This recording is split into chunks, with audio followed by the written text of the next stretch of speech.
পিছিয়ে যাচ্ছে বাংলাদেশ দলের পাকিস্তান সফর। ২৭ মে থেকে পরিবর্তিত সূচিতে টি-20 সিরিজ খেলবে দুই দল। কাল বুধবার আরব আমিরাত যাচ্ছে লিটন দাসের দল।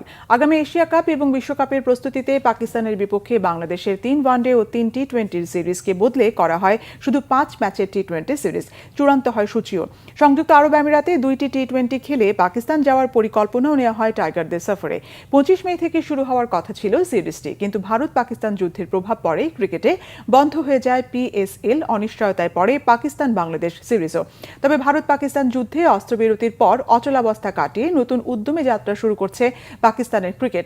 ১৭ মে আবার মাঠে গড়াচ্ছে PSL। ২৫ মে টুর্নামেন্টের ফাইনালের পরই আয়োজন করা হবে বাংলাদেশের বিপক্ষে টি-20 সিরিজ।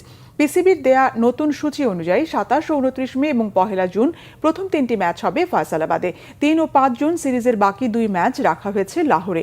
এদিকে টি-20 নতুন অধিনায়ক লিটন দাসের নেতৃত্বে বুধবার ২ ধাপে আরব আমিরাতে যাচ্ছে বাংলাদেশ দল। শারজায় ১৭ ও ১৯ মে হবে টি-20 ম্যাচ দুইটি।